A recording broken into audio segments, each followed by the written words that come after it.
So I know so much when it comes to finances. I know so much about saving money. I know so much about the financial metrics. I know so much about finances because that's what I studied. I am a chartered accountant by profession, but I still trust God when it comes to my finances, because I know the word says that we may make our own plans, but it is God who has the final say. So growing up, I learned about the power of tithing. So I was taught to tithe when I was still at a young age, and I knew that all the monies that I got, even from the time when I was still just getting an allowance from my parents, I knew that it was not my money. 10% belonged to God, and this taught me so much discipline that I carried even when now I was in university, even when now I started working. So I've never been like without money in my life or being broke in my life, because I always knew that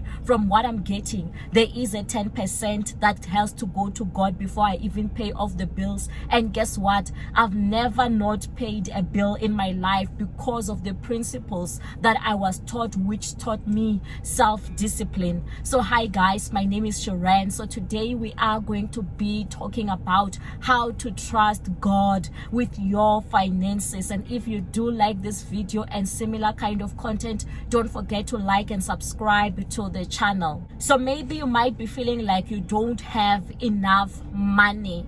Like, how do you come out of the mess that you are in? Or maybe some of you are believing in God for your debts to get written off. Maybe that's what you are believing in God for. But today I want to talk about how to trust in God for your finances. Maybe you are trusting in God for an increase. Maybe you want to be wealthy. Maybe you want to make sure that your kids are taken care of.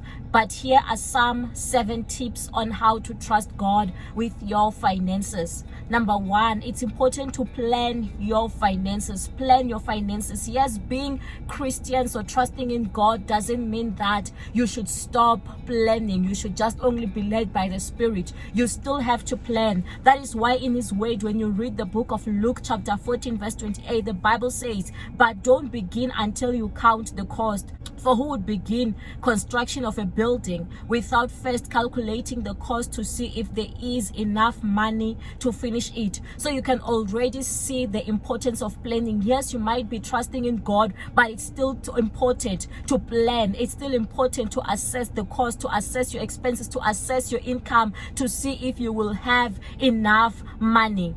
Number 2, it's important to appreciate what you have. Maybe right now you might just be receiving an allowance from your parents, but God in His word says that be thankful in all circumstances. Maybe right now you are working at a job and you feel like you are underpaid. Be grateful for having that job, for having that money. Appreciate what you have, because when you are appreciating what you have, it opens up more room to receive. God can see that, oh, you are appreciating the little, so now He even adds more for you. That's why this other time I remember I once gave a certain pastor money and I think something else, and he did not even call to say thank you. And then this made me to even stop now going ahead to give him more, because I felt like he did not appreciate the initial thing that I have done. So appreciating creates room for more. Number 3, it's important to be faithful over the little. Yes, right now you might be receiving little money. Be faithful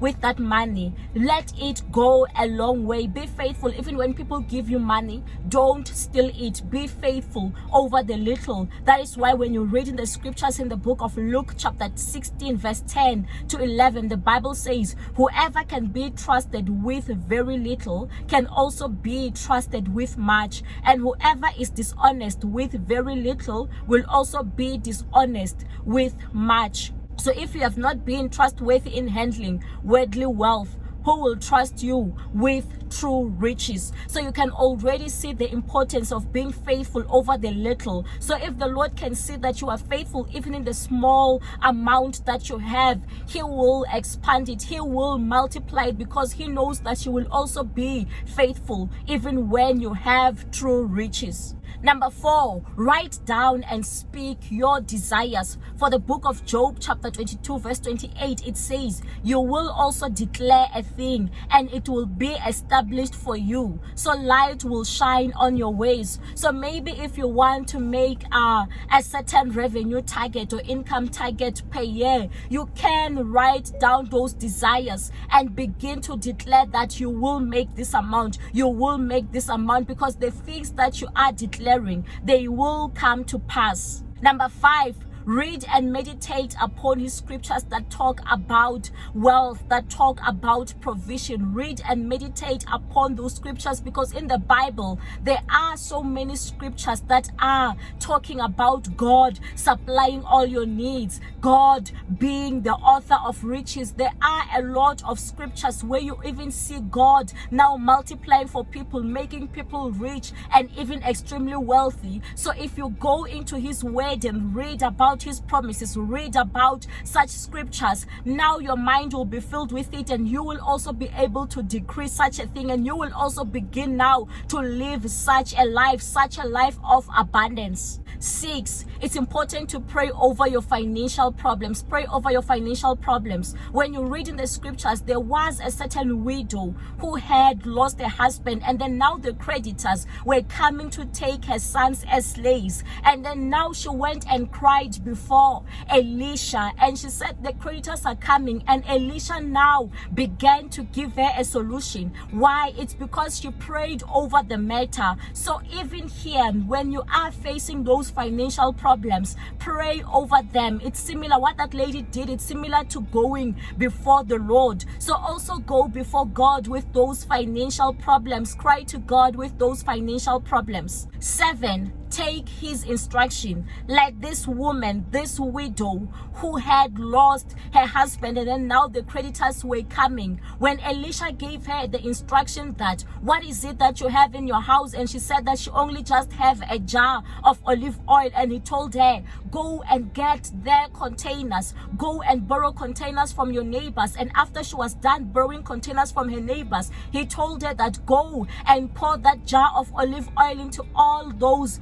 containers. And then after she was done with that, he told her that now go and sell that olive oil. So you can see that she took instruction, and because she took instruction, now an entrepreneur in her was birthed. Now she no longer had financial problems. Now she even had more to live on for her and her sons. So trusting in God for your finances, it means that you listen to his instruction. If he gives you advice, if he gives you an instruction, a business idea, it means that you run with it. Trusting in God for your finances, it means that yes, you do believe in God for a miracle, but God can also just use you. God can also just want you to start something that is going to be making you more money, that is going to take you out of that financial predicament. And if you like this video, don't forget to like, to subscribe, to comment, and let us know how you are trusting in God for your finances.